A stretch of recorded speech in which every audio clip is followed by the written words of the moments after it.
This episode is brought to you by Adaptive. Adaptive is an AI software that helps you solve all your bill pay in the construction world.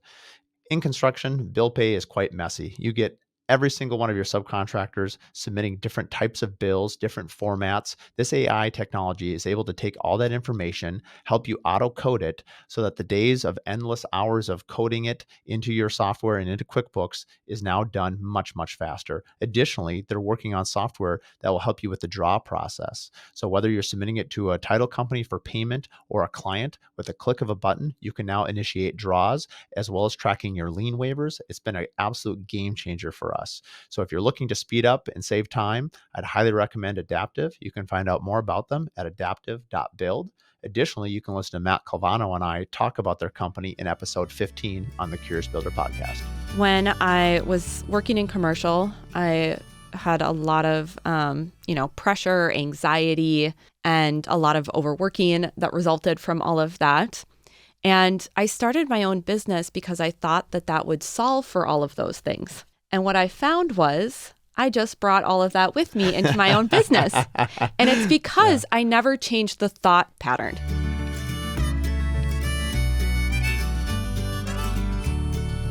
All right, welcome to the Curious Builder podcast. I'm Mark Williams, your host, and today I'm joined with Desi Creswell. Thanks for coming on, Desi. Thanks for having me, Mark. Well, you have a very interesting resume. I was introduced to you because as I was starting my podcast, someone recommended I check out your podcast.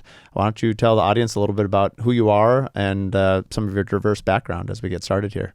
Sure. So I'm Desi Creswell and currently a life and business coach for interior designers. My career really started out in commercial interior design. So that's where it all began. And I did luxury hospitality, a lot of higher ed for a fun international project, and then did some consulting for a hotel brand. And then I decided I should start my own business because why not? Right. Makes sense. That was kind of a naive choice, but I did. So I started that. I worked in residential with my own practice for quite a while, and then burned myself out, became my ideal client, essentially, who I coach now, and became certified as a life coach after hiring a coach for myself to kind of manage motherhood, work, having ambitions and goals, but also wanting to have those in my personal life too. And that's when I ended up starting my own coaching practice, and that brings us today. Wow, that's a lot to unpack. Let's go to the beginning. So what was your path to design and working with these companies that you were working with before you started your own business? Did you know you wanted to get into design? Did you go to school? I did. You have mentors? Walk us through how you got there. Well, the way that I ended up in design is actually a little bit of a funny, random story. But I went to University of Wisconsin-Madison. I thought I wanted to be a dermatologist.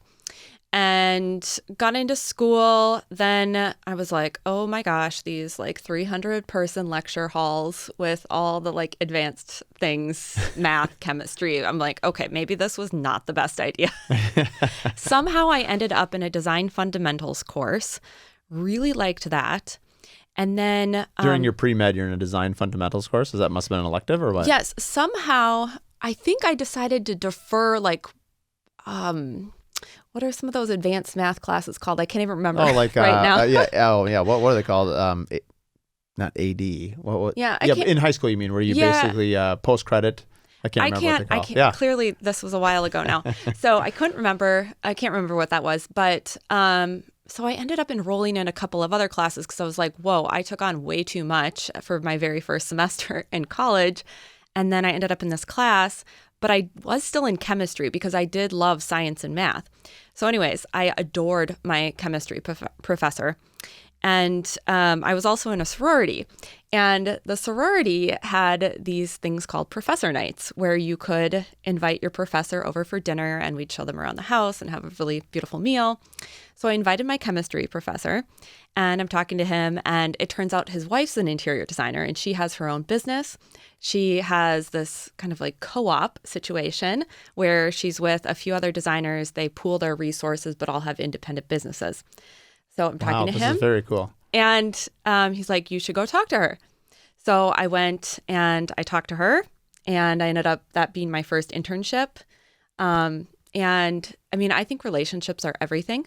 So like the trickle effect of that just in itself was one of the people that I met at that firm knew someone else at another firm where I then got hired as a commercial intern.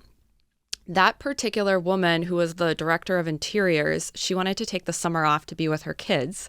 So she left me in charge of this huge YMCA project while I'm still in college. And So it's sink or swim. yes, but I swam. Yep. And so anyways, I was able to get this glowing recommendation from her.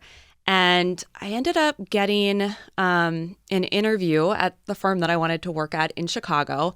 I told them how I was leading this project. Yeah, that's pretty And baller. That's they were pretty like, awesome. okay, we got that you. sounds good. I can remember the founder of the company being like, well, I've heard enough.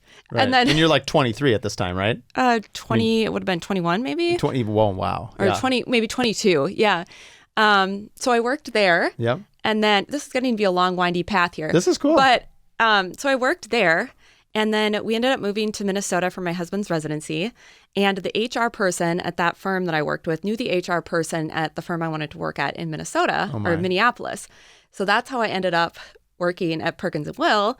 And then, and there's a fun tangent in here too. Here, I'm going on and on. I find this is the interesting part of just seeing, like, sometimes even when you're telling your story, you forget parts. Like you just say like, hey, I forgot about this part of my life. So when we first moved here, I didn't have a job. We moved here without me having a secured position.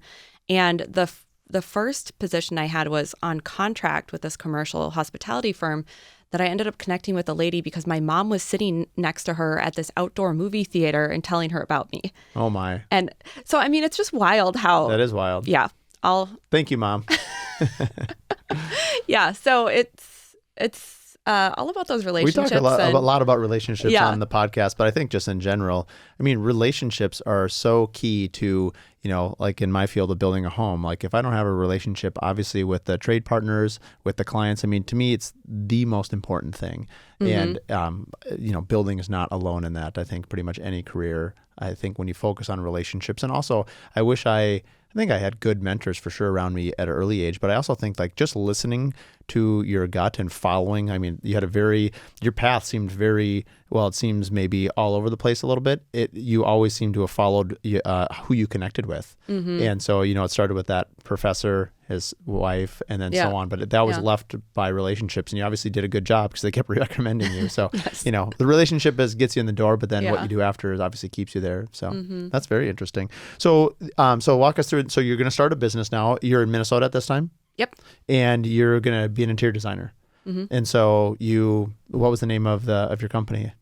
I was just thinking about that, Desi Interior Design. Okay. Yeah. And who was your clientele? Who was your ideal clients that you were trying to attract? I worked with distinguished professionals is what I, described them as. They were entrepreneurs, lawyers, doctors. The key thing that they really had in common was they wanted to have a beautiful home that was presentable and luxurious for entertaining and sort of fitting that outward persona of what someone might expect coming over to their house, but they also all had small children that, would beat things up. Yep. And that's really where my hospitality design background came into play because people are so rough on things in a hotel room.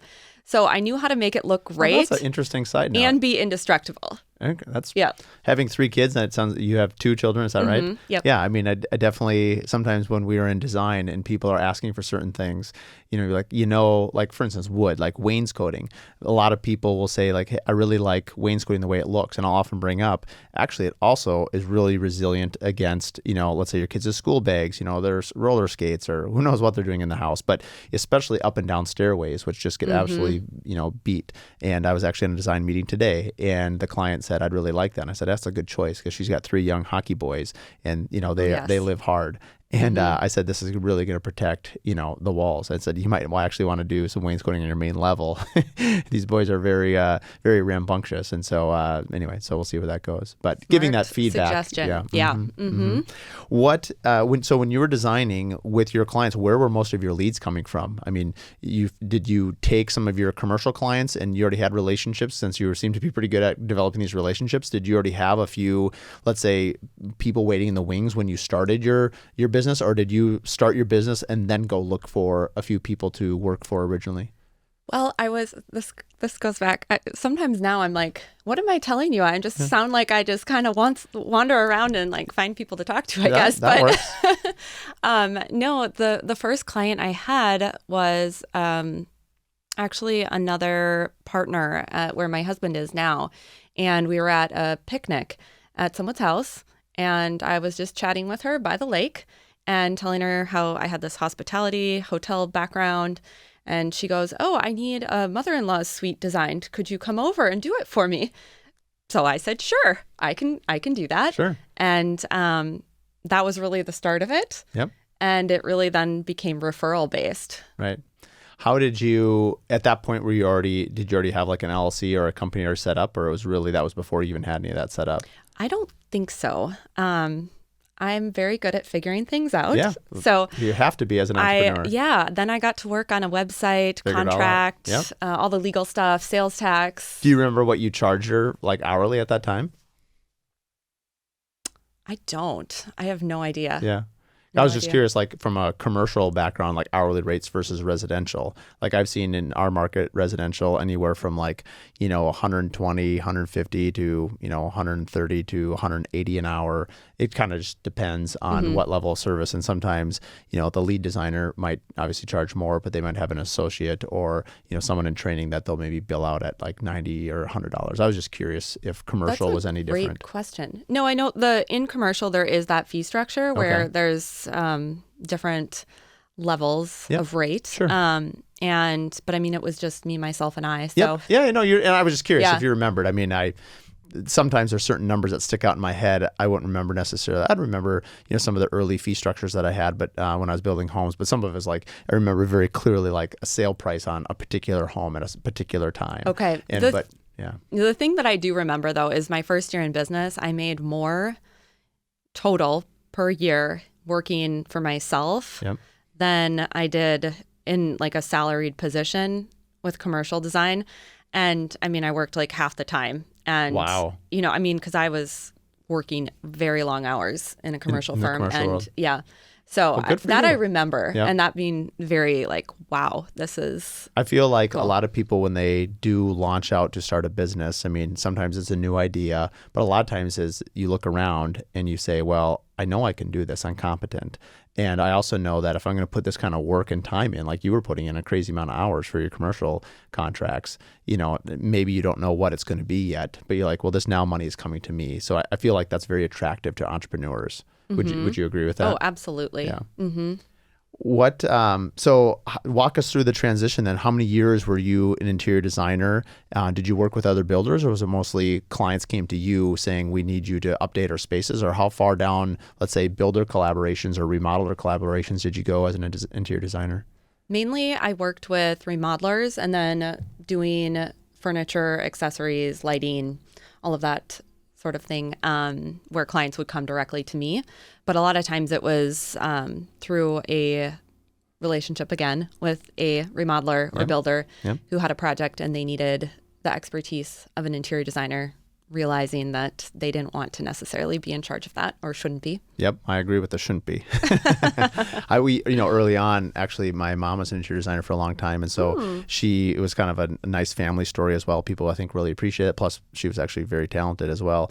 But I think as our career progressed, I've been building now for about 19 years, and I felt like, there have been clients that want to self-design, and that can be a really tricky proposition for the builder, because a big part of the interior designer, for the client is, a big part of my job is making sure that the experience is enjoyable as well. I mean, I have to build a beautiful home, very competent, and run the business, but I also want the client to enjoy the ride, right? And I do feel like more so than almost anyone else on the team, I feel like the interior designer is kind of like in charge of the fun. And I say that because it's kind of the fun, it's the sexy, it's the colorful, it's the bright, and it's the lights, and there's such cool lighting now. I mean, some of the Yeah. hand blown glass, Hennepin made, shout out to them. I mean, they do some incredible they stuff. do. I've taken a tour of their facility. We're actually doing a live podcast there in June with Oh, Jackson that'll be Schwartz, the owner. fun. So I'm really excited to do that.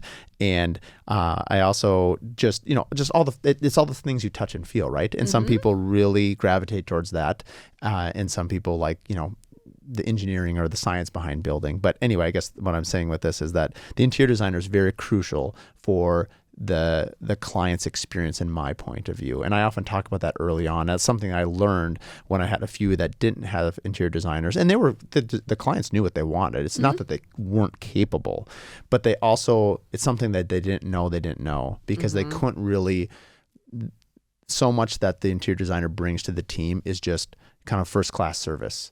You know, I've never thought about that. It's like the mint on the pillow at a high-end hotel. It's like, you know, your espresso served to you before you ordered it. I feel like an interior designer that's really keyed in on the client and also knows the builder, because it does have to be, you know, kind of symbiotic, is they can just really add to the whole build in a way that is very special. Oh, absolutely. I agree. And I think often when homeowners think, oh, I'll do the design, like it sounds fun. It sounds like I know what I want, so what could go wrong? Right. But they're not thinking, oh, I need to pick out the grout and specify, do I want 1/4 inch or 1/2 inch spacing? Do I want to have it a brick pattern, 1/3 offset? I mean, there's so many details that just are not in their awareness, which they shouldn't be. Right. But they're not trained. But they don't really have a full understanding of what they're signing up for. 100% true. And so And that puts us in an awkward position because they're also our client and the designer. So it's like, you know, have you made this selection? And then it just leads to an experience that isn't going to be great. And so I really value our interior design partners. They're fabulous at what they do. And, you know, I was just speaking to one recently, and she did such an amazing job. I mean, ultimately, you partner and have relationships with the people that, you know, make you better versions of yourself. Or I don't want to say make your job easier. They do that, but that's selling it short, because they make your jobs just better. You know, more sparkle, more just better, higher elevated. It's like pairing yourself with a good architect. You know, there's a lot of things that I don't see behind the scenes that they do, that the end result, everyone wins. And I feel like the interior designer is a big part of that. I'm going to have to send that clip to my clients. Yeah. Yeah, this is going to be on YouTube and on the Curious Builder podcast website. So go ahead and get that right off the video. Well, I feel like so many clients that I talk to, so we do a lot with time management and making sure that we're allocating time to deliver to clients on an excellent level, and also maintaining the back end and marketing efforts and all of that to keep your business moving forward, right? Because without those things, you have no business. And I think so many designers feel, the word I hear is sleazy, about marketing or wanting to network with builders. And I think it's coming from the mindset of I'm taking and not giving anything. And you think interior designers feel that way? Or I guess I've heard a lot of them say that. Yeah, I don't see that. Yeah. And, you know, and you probably attract maybe, it sounds like you have some really solidified relationships. Yep. And so you maybe aren't entering into those new relationships with the one that's feeling awkward. I don't know. I mean, no, I understand. I mean, maybe I could rephrase the question to see if I understand exactly what you're saying. So you're saying that the interior designers feel like they're soliciting their work in a way that's not being received? Or what do you mean? Like they're afraid to ask for the work? I guess I don't understand what that trepidation is. Yeah, they feel very awkward about setting up a meeting to say like, hey, Mark, I love what you do. I think I could be a great asset to your team. Man, I can tell you as a builder, like I'd be like, great, awesome. Exactly. But they are all picturing severe rejection on the other side of that, or not entering into the equation the value that they bring to the project. Do you think, and you're a coach, so you tell me, is this a personality trait, an industry trait, or like is it an oversimplification of even like sex? Meaning like most interior designers happen to be women. A lot of builders are men. Mm-hmm. I wish we had more women builders because frankly, women are just better at everything. I've said that a lot on this podcast. It's true. I told a couple of other people I work with, I was like, from here on out, I'm only hiring women. They're just so much better. But anyway, my point in saying that is like, do you think there's some stereotypes that bear true that like, that they're afraid to ask, or they feel intimidated because is either the stereotype of this old gruff man builder, who that is also a stereotype because a lot of the builders I know are not that way, right? Mm-hmm. So I guess from your experience, how would you look at that? Yeah, so I think that a lot of designers are perfectionists. And so I think that there's some fear around not entering into the marketing or the networking in the quote unquote right way, or they're going to come across a certain way that they don't want to be perceived as. So I think there's some of that at play. I think that it is definitely a gender issue as well, not even just with the stereotype of a old man builder, Yeah. but just women in general. We tend to give, Mm-hmm. and underestimate the value that we bring to the situation. So I think that it's not, it's often we aren't good at self-validating or recognizing our own strengths or the value that we bring to whatever situation we're in. We tend to negate that and diminish it. And so I think that's a huge part of it. And I think that goes across the board with women in general. That's a really interesting point of view. This episode is brought to you by Pella Northland. For 19 and a half years, I've been building homes, and 95% of all of my homes have used Pella windows. I couldn't be happier to call them a partner in our builds and our remodels. Whether you're an architect, a designer, or a remodeler, I'd highly recommend Pella windows. They can fit old homes, new homes, reclaimed, commercial, and really everything in between. Pella is a company that we trust and that we recommend to our clients. Additionally, in management, Peter and Ed have just been absolute fantastic people to work with, as well as mentors to me personally. So when it comes time to look for a window, I'd highly recommend Pella Windows. Find more at PellaNorthland.com. Also, if you're interested, you can hear episode 1 where I interview Peter and Ed together for a great listen on business and Pella Windows. This episode is brought to you by the Scout Guide Minneapolis. The Scout Guide is a curated guide of Twin Cities' hottest spots, companies, people, venues, and events, focusing on all things local and small business.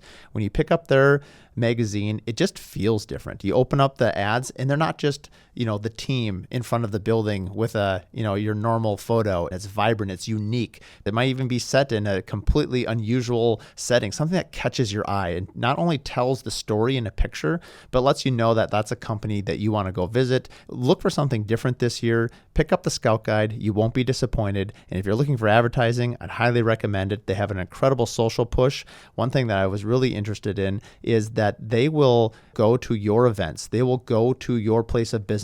They will ask you questions that they then post on their feeds, and they have quite a following. Find them on social media platforms at the Scout Guide Minneapolis. We've had, I think, Kimberly Sen from Sen & Sons. She did a lot of her rebranding. She talked a little bit about her mindset, even as a female entrepreneur, and some of the things that you're echoing there.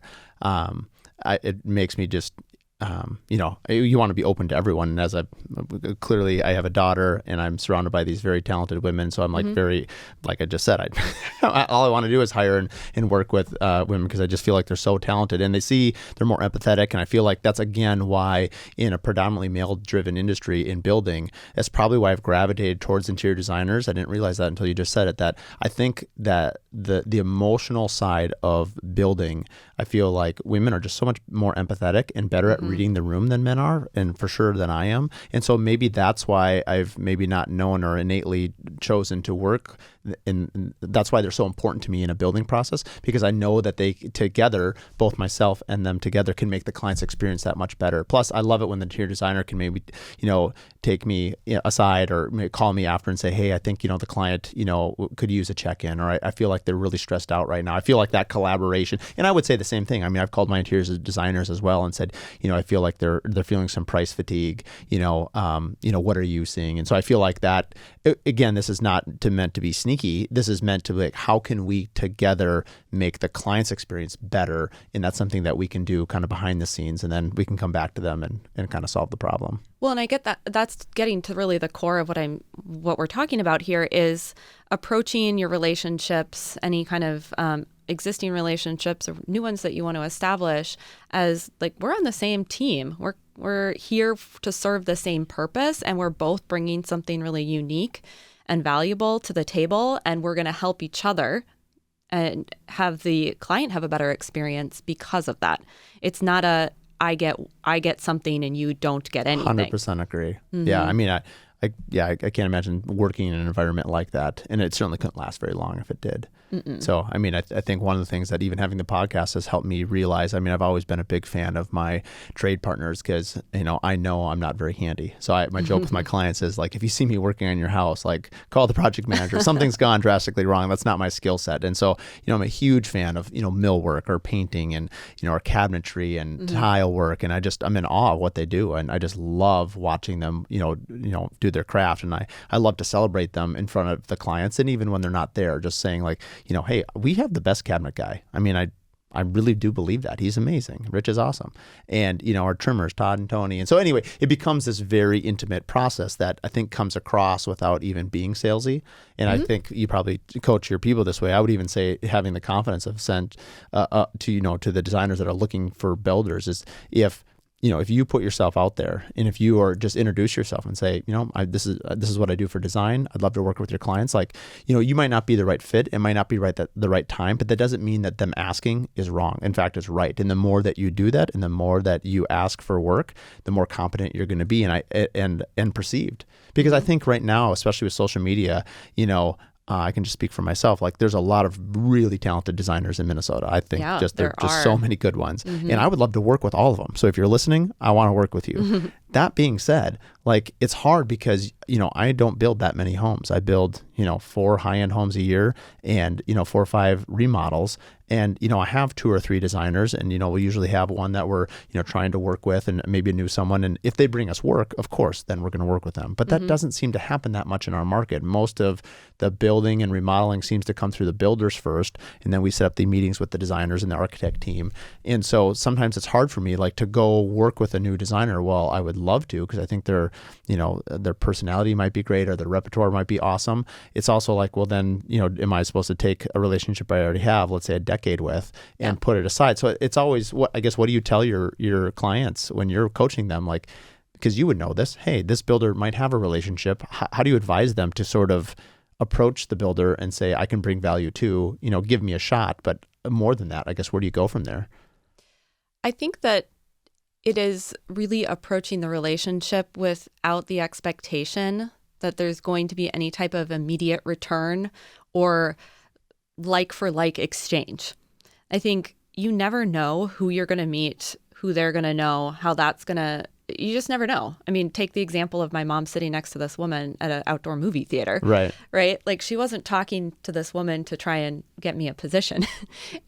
She just was being herself out in the world. And I think that's what we forget in business is that we can just be real humans. And interact with the other humans. And we're humans, people. Although AI is taking over pretty quick, but for now, we're all human. Yeah. And I think the other big piece of it is if it's a no or a not right now from someone, that doesn't mean that there's anything wrong with you, right? I think that's our immediate tendency is to make it mean something about our business that we're not legit enough, right? 100%. Or, whatever it is. And if we can separate ourselves and our worth from the business and it being look, Mark's got a 10-year relationship with this designer and that took a long time to establish. He's not going to probably just throw that to the curb. Right. Like that doesn't mean anything about you. Right. But who knows? Maybe Mark is going to meet some other builder who is looking for that new relationship and say, hey, I met this really impressive designer. I don't have any work for her right now, but you should definitely call her. I can clearly see why you're a coach because everything you're saying right now, I'm nodding like that's really wise because you're 100% right. I'm looking at it a little bit like almost like architects, right? So as a builder, let's say you want to develop a relationship with a new architect, but likewise, they might have some preferred general contractors that they're already working with, and it's a long-term relationship. And I think someone else had mentioned this once, and I think this is really all industries, all business. This advice is applicable. That let's say you post something on LinkedIn, you'll get 20. Hey, I want here. They'll just send you these auto spam emails. I mean, you scan them and you don't respond. I mean, because it's just too much. Or how many emails do you get? Like, I've seen your website. I can improve it. Here's 5. It's just too much. But someone I once said like, if you engage with my social media content for 3 months, 6 months, a year, however long. And it's genuine, right? Like they're following Yeah. along. And then, at some point something opens up. A designer leaves. A designer has a different phase of their life that something has changed. They might move, whatever the circumstance is. There's an opportunity now. Guess what? That person that you've seen their name responding, liking, commenting, maybe you've seen them at social gatherings, you've seen them at builder events, design events, whatever you're engaged with. And now all of a sudden, this person, I'm thinking of someone exactly in my mind right now that I would like to work with her. She's always engaged with me. I just haven't had the right fit. But if she keeps this up, I mean, why wouldn't I turn to her, when that door opens, when you have a change of they always say whenever a company has a sales rep that changes, there's opportunity because, a big company, let's say, like we work, it doesn't matter who, but let's just say you're working with a big company and you have a relationship with you, Desi, if you're my sales rep. You, in some ways, represent who the company is. But if you leave, now there's kind of this hole and there's an opportunity. And so, anyway, that's what comes to mind when I hear you talking absolutely. a little bit about that. What, so how many years do you still design? I mean, you've kind of transitioned now into coaching. How long did you design? You kind of mentioned that you became your own ideal client. We'll switch now towards coaching. Yeah. So walk us through that transition. I think I had my business for maybe 8 years. Yeah. It was a while ago now, so I can't quite remember. Sure. Yeah. Occasionally I do come out of retirement, but Yeah. we built a house, so I was the lead designer on that, obviously. And my husband's office had an expansion, so I did that for them. Sure. And Yep. yeah, but I Come don't. out of retirement very selective. Very selectively. Yep. Yeah. Okay. Yeah. So how did you know you want to get into coaching? Walk us through that transition. Because I think it's really unique. I've never actually heard of a design specific business coach, which I've been told in general, like the more niche you can make your business, it's better because obviously you're competing against other less coaches, right? I mean, if I'm going to look for a coach and I'm a designer, is there a lot of design coaches? I've never heard of any. There are starting to be quite a few more. Okay. When I started my business, there was only one other coach that I was really aware of. Okay. And that was the one you hired to help you? No. I hired a coach for moms. Oh, okay. Yeah. Cool. She was, not related to my field. Tell me about this. This sounds fascinating. Anyway. So when we had our first child, I didn't understand that maternity leave should be a thing. Yep. I just thought I'd just have the baby and then go back to racing through life as an entrepreneur. I've got a business, I have a baby, I'm going to do it all. Sure. Yeah. And I mean, I can remember bringing my little one in a bucket seat to this huge project I was working on, and I was just like, this is not what I was picturing. So fast forward to having our second child then. Yep. And I was like, I'm not going to do that again. So I took a whole year off. But of course, being who I am and always, my wheels are always turning, I was getting the itch to be working again, to be creative, to be out in the world a little bit more. And so I had been following along with the Life Coach School. Brooke Castillo is the founder, and really diving into, that was sort of the start of learning about mindset work. And on the website, you can go and look at their coach directory. And I ended up finding this coach for moms. And the question that I came to her with when I hired her was, I feel like I need to figure out how much do I want to mom and how much do I want to be a business owner. It was this simple math equation. I'll work 12.5 hours as a business owner, and then I'll have this many hours for myself and this many hours for my kids. And of course, it's not that simple. So she started working with me, and we really covered a lot of different ground, not really related to what do I want to do with my business at all. And I don't even remember how we came to it, but she was like, I want you to write down 2 things you could see yourself doing. And one of them is this, what I'm doing today. Podcasting or coaching? Coaching. Okay. But also, I mean, still being in the design community and serving the design community just in a different way. And so I had that idea. I sat on it for a really long time. kind of went back to design a little bit. Like it was one of those where every time I'd decide, okay, I'm finally done, the phone would ring. Yeah. And I'd be like, sure, I can help you. Sure. So, and I say this jokingly, but my husband thought my business was like, no one is going to want that, Desi. So Oh, funny. yeah. So I spent a lot of time kind of convincing and selling him on the idea. Yeah, thanks for the support, honey. No, he is like one of my biggest cheerleaders, but he's a very like logical, Sure. linear thinker. And he's just like, I just don't know why anyone would need this.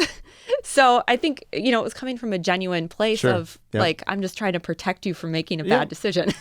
Okay, I like him again. Yeah. No, he is my biggest fan and biggest supporter. But so anyways, I kind of put it off. I tried convincing him because coach certification is very expensive through where I wanted to do it.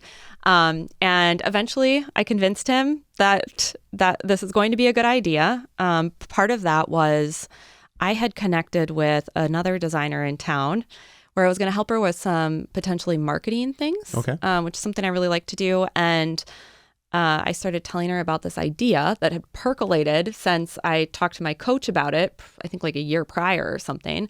And then she said, well, I'll be your guinea pig. So she was my first amazing. client. And then once I had that and kind of this proof of concept, that was when I Yeah. enrolled in coach certification Love it. and, got the How ball long? rolling. How long did that accreditation period take? It's 6 months. Oh, whoa, that's Yeah. a long time. Yep. And I'm becoming master certified through the school right Okay. now. So that's an additional 6 months. It's a really involved process. Right. Yeah. Well, walk us through a little bit. I mean, I didn't realize it was that in depth. I think that's really interesting. So you mentioned mindfulness. Yeah, I guess just walk us through a little bit of some of the basic tenets of coaching. Like, what are some of the things that you were either surprised with or like, oh yeah, that's what I kind of knew coaching was going to be all about? Mm-hmm. Well, it's really all about the structure or the framework that I use is the self-coaching model, which is something that the life coach school where I'm certified through teaches. And the premise is we've got neutral circumstances in our lives. We have a thought about those circumstances. So a thought meaning perception, judgment, interpretation, meaning we assign to those circumstances. Those thoughts generate feelings. Our feelings fuel our actions, and our actions produce our results. So it's like this big circle of action. Exactly. So the big thing here is thoughts are optional. Mm-hmm. I mean, that blew my mind when I... Thoughts are optional. Explain that to me. Yeah. So we get to choose what we think about circumstances. And because our thoughts create our feelings, that also means we get to choose how we feel. And there's certain circumstances, of course, that we want to have opinions about. Like we might not agree that, hurting others is bad. But we're not kind of talking about those types of things Sure. here. I'm not trying to argue that I think someone bullying someone else is okay. Yep. So I just always like to clear that up. Yep. But the power that you have then, when you can say, this is what's happening, whether it's like a revenue number that's happened in your business, what's happening potentially in the economy, what's happening in your own home, right? When you are able to say, what are some other perspectives? What are other ways I could look at this? Maybe the thought that my brain's presenting to me is not actual fact, even though it's being presented that way.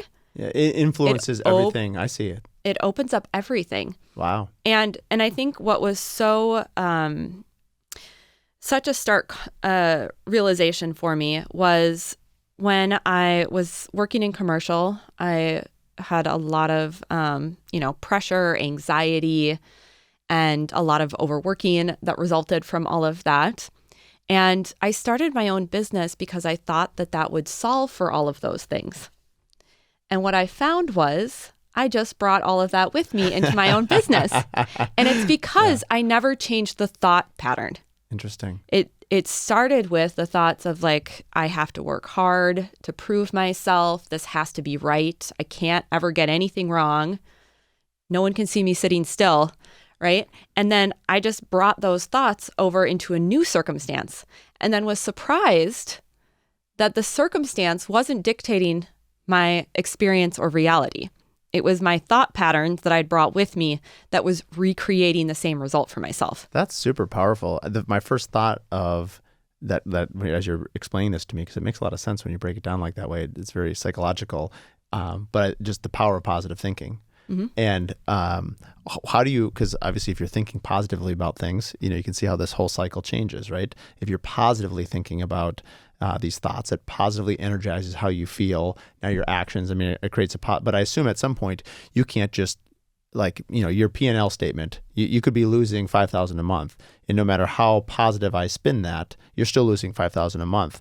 At what point, because you could be almost false positiving yourself, if yes, that's a thing. And that is not my style of coaching Right. at all. Right. I think that's really where positive affirmations and just high vibes only type culture I've never heard that term. I like that. really High vibes only. is not helpful. Okay. Because you're right. You don't want to feel good about Bad things.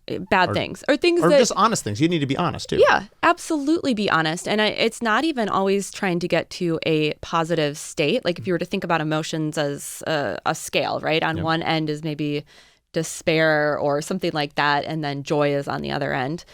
We don't always need to go from despair to joy.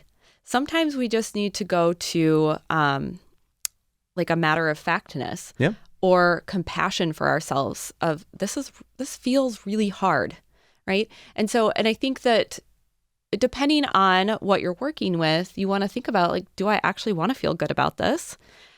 And also, is the thinking that I have around it serving me? So if your P&L is showing that you're losing $5,000 a month, you of course don't want to be happy about it. But you also probably don't want to be making it mean my business is failing. I'm never going to work again. Right? Because the emotions that will produce for you and the following actions or likely inactions that will happen are going to then just go to reinforce that original belief of this isn't going to work. This is fascinating. And so you might want to think about what is an emotion or a thought I could have about this that would give me a release from the pressure I'm feeling right now, that would keep me moving towards my goals and allow space for the fact that, I'm disappointed. So I think it's not, it's just slap a positive thought on it. Right. No, it's I agree. Using your thinking to really fuel the experience and actions that you want to be taking in your business. Can you give me and the audience listening, can you give me a practical example, bring it back to a designer? So you're coaching a designer. Give me a story or an example where you're using some of this to help shape, one of your design clients and saying, this is what I helped you with. Mm-hmm. So let me give you a time management one, because that's something that I coach on time management all the time. And so my group program is called Out of Overwhelm. So I work with a lot of overwhelmed interior designers. And so that's where one of the things that we work on in the program is identifying, of course, what those thoughts are. And then often overwhelm is a habit. That's just where our brain starts to go and we get practiced at it. And so we want to break that habit. But if we were to think about an example, I hear a lot, I'm so behind. Okay. And now that's just people tell me that they're reporting the news. Right. But what is behind? Behind what? Behind what? Or I remember one of my clients tell me that she's just spinning all the plates. And we just broke that down. And eventually we're kind of laughing about it because we're like, what are these plates that you have? And what are you spinning them on? And but when we tell ourselves, I'm so behind, then tell me what comes up for you when you think that thought. Right now, I know I've been in meetings all day, so I probably have 80 emails I have not responded to. And so I'm behind the 8 ball. I really try to be a very strong communicator. So it would bother me that I owe 80 people a response or I want to process it. And once I would clear that out, then I would feel like I'm, quote, caught up. Mm-hmm. But the reality is when you go on vacation, this is something I really appreciate about vacation, is you think everyone needs you more than they actually do. Mm-hmm. And this is also a classic, I think most business owners fall into this problem, right? Of, working in the business instead of on the business. Mm-hmm. And so when you go on vacation and you force yourself not to check your emails and you do those things, which is really important, I'd highly recommend it. To restore your own mental capacity to be creative and just refresh yourself. But then when you come back, you actually realize yes, of course, there's stuff to catch up on, but it's probably not nearly as much as you thought. And a lot of stuff either just got dealt with or people realized they didn't need you. And it's maybe you're enabling people because you answer questions so much, so they come to you. Yes. And so, And so I want Did that answer your question or I want to not? circle back to your the first part of that response, Sure. because I think we're all taught that with the email example, for example, example, but that we need to have the result of the emails being cleared in order to feel calm or relaxed and think I've done enough for today or I'm caught up. Yep. But we don't. We can create the experience of calm and relaxed without the emails being done. And I'm not saying you don't do the emails, but think about how much more effective your action will be if you fuel it from a calm, grounded place. You'll be very systematic about looking through those emails, seeing what is absolutely you need to respond to it this evening, what can wait till Monday, who could you delegate it to, right? Like you're going to have a very different experience, and the quality of your action is really going to change if you fuel it with that calm, grounded energy versus pressure, anxiety. You're 100% right. And I think sometimes it ties in with procrastination, or I heard this once, the touch it once mentality. Like when you're, how much time do we waste? I don't usually check, I never check my emails on my phone. I've read a stat one time of just the amount of time that's wasted because you read it on your phone, but you don't really respond, or I don't respond on my phone. And then when you get into your office, you read it again, and maybe you get distracted with another email, and then you go back and you maybe have scanned or read that email 3 or 4 times before you respond to it. It'd be far more economical for everything and clear of mind to just start at that email, deal with it, and then move on to the next one. And not everything can be done in a perfect, scientific pattern, of course. But, I sometimes think of that when I get too scatterbrained and I start answering multiple emails at the time or working on a bid and get distracted. It doesn't help anybody. And you're right, it dials up anxiety and stress because you're trying to do too many things at one time.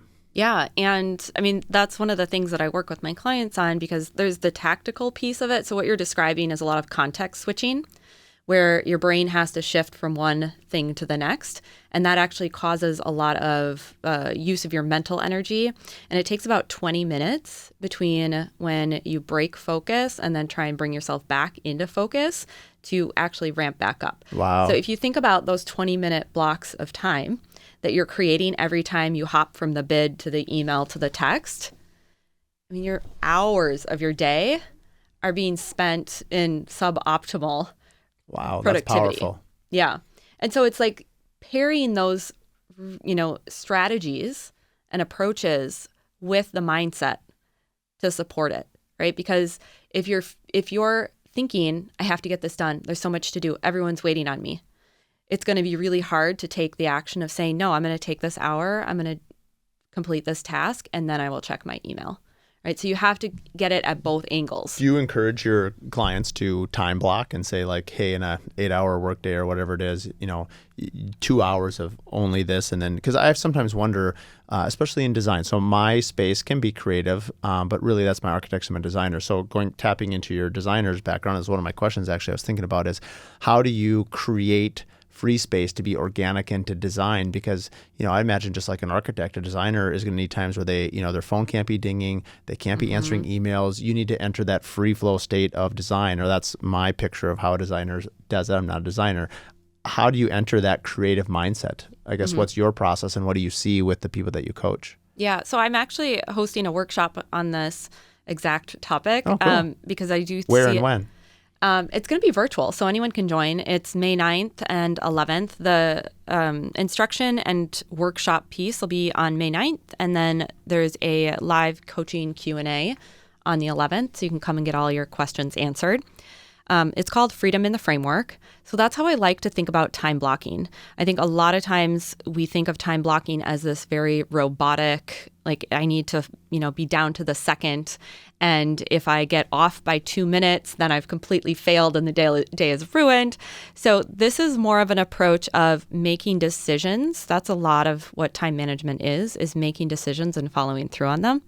So making decisions on what those key tasks are in your business, whether that's the client deliverables in that creative space, whether it's financials, whether it's marketing. So, and I'm going to walk people through this of how you figure this out for yourself. But creating structure that is supportive, not a cage. So the other thing I would say with the creative flow is learning to generate the desired emotions on demand is really important. So creativity, inspiration, flow, by using your mind to create it versus hoping it just kind of appears along with the time to do it. So if you pair the intentional framework for your week with these are the times I've got blocked off on my calendar that I'm not scheduling meetings, I'm not running anywhere. Also with then when it comes time to be creative, asking like, what is the client going to love about this? Why am I excited to get started today? What is this? So you're putting the designer's mind in the frame space to answer those questions. And by asking those questions and creating those thoughts, it then will help spur the creativity. Is that kind of you're setting up essentially the groundwork to allow the client to enter into that space, or sorry, your pupil. Yes, exactly. Yeah. I had a client who she did a lot of her design work on Friday and Saturday nights. She loved, excuse me, loved when her family got out of the house. Yep. She'd grab a glass of wine and all of her favorite books and magazines, and that's when she'd do her creative work. So we looked at, okay, so you don't actually want to be working on Friday and Saturday night. What are your thoughts about that time and space that you've created for yourself on Friday and Saturday? And how can that be equally as true or available to you during the week? Which is like, I've got all the time I need. This is going to be fun. I can't wait to dive in. And working on practicing those mindsets during the week when she actually wants to be working. And then she can be with her family on the weekend because that's what she actually wanted to do. Right. Wow, that's really powerful. I feel like we could talk for hours on that. One of the questions that I had, you had mentioned, so I assume you do for the designers out there that are listening to this and want to engage, you or understand like how that works. So I would assume you do one-on-one training. Is that either workshops or like a specific amount of time? Is it like a one-time thing, like a 3-month thing, a 6-month thing? And then talk us a little bit through maybe some of these group coaching things so that those listening, if they're interested, A, in your services, but G, just understanding that there's people out there that can help them navigate this. I can think of 3 designers right now that have actually talked about, other than, of course, this is the power of networking. Talking to other designers is hugely important. Like, what do you do? And I feel like that's really helpful, but you essentially not only can use it, tap into your own experience, but now as you're coaching a number of clients, you can take all these other examples and then help this one client as well. Yes. And that is what I love about my group experience, because you aren't just getting me with my eyes on your business and my eyes on your brain. You're getting the collective knowledge of the group. And it has been so fun to see people share specification packages, share referrals for an accountant, or talk about, do I use my Doma or Studio Designer, and what are the pros and cons of each? And also then you get insight into things that you're thinking or ways that you're doing things that you're not even aware of. Because when you get to watch someone else be coached, the analogy I always give is, when like a friend calls you and they're really upset and they've got this huge drama and you're like, listen, I know what to do. Right? Yeah. Because you're not in it. You're not in that heightened emotional state where you're not thinking clearly. And so when another designer is getting coached by me, then you as a participant in the group get to benefit from all of that coaching, plus have access to, you get to raise your hand and I'll coach you on your specific situation. I feel like the podcast sometimes like that is for me. Like if I'm dealing with something and where I'm talking to another builder, any business owner, even yourself, like as you're talking, I'm thinking like, oh, that makes sense as you're talking to that client. And then realizing like, oh, I can apply that to my own life. And sometimes when you talk about business of what people should do, then you take a step back and you're like, oh, I should probably do that too. You're right. So that's very interesting. Yeah. And so I love the group for that reason. And I think the other piece is, a lot of designers have a small team or maybe work with themselves and that's it, or they have some contract support. And normalizing the challenges of being a business owner is so powerful in and of itself, to go, oh, I'm not wrong, or like I didn't screw up in some major way. Right. This is just like a natural part of the learning curve. Right. Or it's natural to have these emotions when someone pushes back on an invoice. Right. And that's really, really helpful, I think, too. Yeah, very helpful. Do you think that like if someone was to engage services, like what is is it weekly, monthly, quarterly? What does it look like when working with a design business coach? So for the program, we meet 3 times per month. Okay. And I love to do that because then we have an integration week. And that is really meant to go back, review things, take action on something you've already started, or just do something else. Yep. Right. And it's an hour per week. So that's kind of the cadence for the group, and it meets for 6 months. So it's a cohort that you join, which is great for building intimacy and those relationships.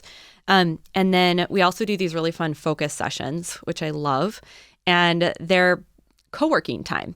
So we come together, you set a result that you're going to create within that 60 minutes, because that's one of the things that I teach is results-based planning. So not doing just to do, but doing to create something specific. And everyone works for 60 minutes, and then we come back on for an additional 30 minutes of coaching. So those are once a month, and that's another part of the structure. And then when I work with one-on-one clients, it sometimes varies, but we have a fairly similar cadence. And depending on when they're working with me, if we've worked together before or not, the length of engagement might be a little bit longer because you need some of the foundational pieces. And as you know, design projects tend to have a long timeline.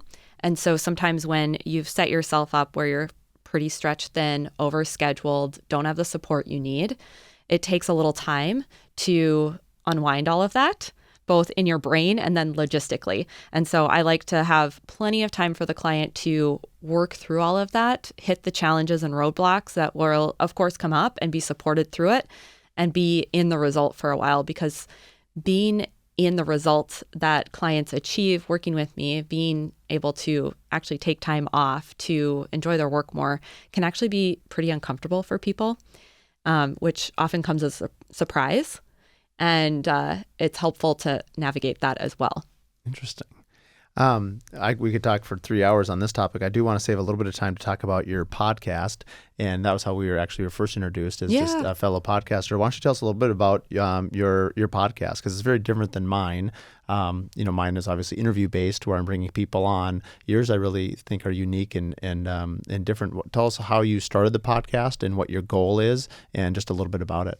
Sure. So the podcast is the Interior Design Business CEO, and that is something that I love to work with my clients on, is seeing themselves as CEOs. They are entrepreneurs. They are business owners. They are not accidental business owners. Agreed. And so I was very intentional with that title. And typically the episodes are 15 to 30 minutes. I like to keep them short. I mean, my clients are overwhelmed. So I can get it in between appointments, driving in the car. And really, when I was setting it up, I was envisioning it being a marketing piece for clients who are new to me, so they can get to understand my philosophy, because I do think it's really important when clients work with me that they understand I'm going to give you strategy, but I'm also going to give you mindset. So you have to be willing to do some self-introspection. I really appreciate your mindset approach. I think that's really valuable and very interesting. I haven't heard a lot of people, you hear a lot of people talk about strategies. A lot of the book tapes I listen to self-educate is about strategy. And I don't hear, I guess I shouldn't say that. I'm listening to a book right now called The Dichotomy of Leadership, which is actually about war. Jocko Willink, but he relates to business. But I guess I shouldn't say that. A lot of it is, he does talk about the mindset and how you frame it. But I really appreciate you bringing that up as a focal point, because if your mindset is off, your strategy can be, even if you have a good strategy, it can fail. Yeah, because if we go back to that, thoughts create feelings, feelings drive actions. The actions are the strategies, right? So it's top down. Right. So you got to have that looked at. So for people who are new to me, to really understand, and then for my current clients as well, because like I said, my brain moves pretty fast. So I'm always thinking of new concepts, new ways to help, and I can't always be updating the workbook and creating all these new additional modules of the program, or we could go on for years in the program. And so I thought this would be a great way for me to, pick a little nugget from a coaching session, think about it, and deliver it so that they have that as a resource. And then also for my past clients, who it's been so fun to hear their take on the podcast too, where they're like, I love that this comes out. It's like my weekly reminder of what we've, covered together. And that's been really fun too. That's really rewarding. I like that. How, when you do are these often, are you writing a blog? Because I notice you have blogs on your website. Are you writing a blog and then speaking about it on your podcast? Or walk me through. One thing that I've marveled at is I like to have a conversation because I don't know where it's going to go. And so I like the live interaction. It's one of the reasons why I've chosen to do most of my podcasting in person for now. But when you're going essentially monologuing, you have a specific topic and you're just getting your thoughts out with direction. Are you walk me through your process of how you create that content on your podcast? Are you picturing the client and just picturing the topic and then just kind of talking about it? Or walk me through how you prep and actually execute a podcast like that? Yeah. So I created a template that I start with because I wanted to have my brain focused on this is the format we're going to follow so it couldn't spin out and overthink things. So that's what I always start with. And it's a pretty basic layout. And then I think of the topic. I walk my dog around the neighborhood a lot. So usually I get an idea while I'm out walking Olive and I'll jot it down in my podcast idea thing. And I'll pick whatever I feel called to talk about. I'll jot the notes down within that format of making sure I'm helping them identify how they're doing this, walk them through the solution. And then I always like to paint the vision for what's possible when you address this challenge, because a lot of times when we listen to podcasts or read books, we're like, yeah, that sounds really nice. I should do that. Or someone else should do that. That's a good idea. So I want them to be able to connect to oh yeah, this could make a huge impact. And it might be worth going through the discomfort of having some changes or putting a little effort in somewhere to make that happen for myself. So that's kind of the format. And then usually I put it on my Google Doc. Yep. And then usually I record it right after that. Yep, because it's fresh in your mind. It's fresh in my mind. Yep. And I send it off to my podcast producer and cross it off my list for the week. Oh, there you go. Well, Good for you. Well, as we transition towards the end here, before I get into kind of our rapid fire thing that we've been doing here the last couple of weeks, why don't you tell me what's coming up in 23 that you're excited about? Well, like I said, Freedom in the Framework, where you're going to be able to develop your own personalized time management framework that really is the right amount of structure for you with flexibility. Flexibility is a huge value of mine in my business, but with too much flexibility, it just becomes chaos. So we want to rein it in a little bit. So I'm going to walk designers through that process. And I should say, because I bet you have architects and others who listen too. Mm-hmm. Yeah, absolutely. Everyone is able to join. I have worked with architects in the past and they've been lovely clients. And so don't feel like you're not invited to the party. But we're going to do the first workshop. I'm going to walk you through the process. You're going to have your framework that you're going to be able to walk away with. And then we'll come together for that coaching in the days following it. So that way you can really talk through your roadblocks, questions, things coming up. And then because the launch of Out of Overwhelm is coming up soon as well, the Freedom in the Framework is actually the kickoff event. Enrollment opens for the summer cohort on May 15th. So I'm going to be doing some other live Q&As. I've got a call about creating an ROI with delegation, and then another one on creating focus on demand, that emotion on demand we were talking about. Mm-hmm. So that'll be a combination of teaching and live coaching. So if you want to come get coached by me, all you have to do... So is this a live event where people can come and see you in person, or is this a live event that It's all on Zoom. It's all on Zoom. Yep, because I work with clients across the states and even some international. So very cool. Yeah. So anyone can join, and I'll give you links for the show notes. Yeah, we'll put everything in the show notes. I mean, that's a good transition. Where can people find out more about you? Because I feel like I need your newsletter, I need your blog, and there's a lot of information here that even as I'm listening to it, I was like, okay, I'm gonna have to remember that. I assume it can be found on your website. Yes, DesiCreswell.com. Okay. So that's the best place to go. You'll be able to find information on the podcast, the Interior Design Business CEO, and Freedom in the Framework. There's an entire page listing the modules and resources for Out of Overwhelm. And that's probably your one-stop shop. Okay. I love it. All right. Let's go to a few of our rapid fires. What is your favorite way to self-educate right now? That is a bit of a tough one. I mean, I love to read. There's a million books that I'd like to read, Yep. and I'm always reading something. So that's probably it. Yep. But I also really love interactive experiences where I'm able to engage and have conversations around the topic, because then I adopt it for myself and put it through my own lens. So that way it's not just like someone else's teaching. It's what I'm taking from that paired with my experience and then putting that out. This just comes to me. Tell me if this is true. As you're coaching, could you almost define your job as self-education? Because I would imagine that as you're coaching people, you are getting stimulus back that's educating you. Oh, I love that. And, Yes. And then, so in some ways, you're self-educating by doing your job. Yes, that is a great point. I never thought about that. Yeah, because every single person will come with a slightly different flavor. And then my brain gets to work on how do I help them solve this? So, I mean, the only reason I thought of it is because of the way you reacted to, you like to have conversations centered around a topic. And so then I just thought of you having these conversations with these different coaches. So that's an interesting, what's your, do you have a favorite podcast that you listen to? The Life Coach School with Brooke Castillo. Yep. That one is always in rotation. I'll have to add that to my list. If you could go back to the beginning, what advice would you give yourself? I'd say it doesn't have to be perfect to get started. Yep. Yep. I'm going to have to write it down. That's a bumper sticker right there. All right. Outside of work, what do you do for fun and what do you do for enjoyment? Well, I already told you about walking my dog. Yep. Walking the dog. I do love to work out. Yep. So you'll find me on the treadmill, at bar, at Pilates, at yoga. Yep. I like to move. And reading for sure. And then it's about cabin season. So we're going to be spending a lot of time. We pretty much go every weekend if we're in town to our cabin. Whereabouts is your cabin? In Annandale. Oh, sure. Oh, Yeah. That's so funny you say that. For those that don't know where Annandale is, if you're not in Minnesota, it's west of Minneapolis, maybe an hour and a half. And is that about right? Hour and a half? And but the water clarity is incredible out there, like Lake Sylvia in that area. That's why we're there. That's why you're there. And I used to coach cross-country running for 10 years. Oh, and for Chanhassen High School. And the kids that ran, I think it was like 350 miles or more in the summer, we would reward them with a 3-day camp where we ran 3 times a day. But it was Camp Cairo, which is on the southern side of Lake Sylvia.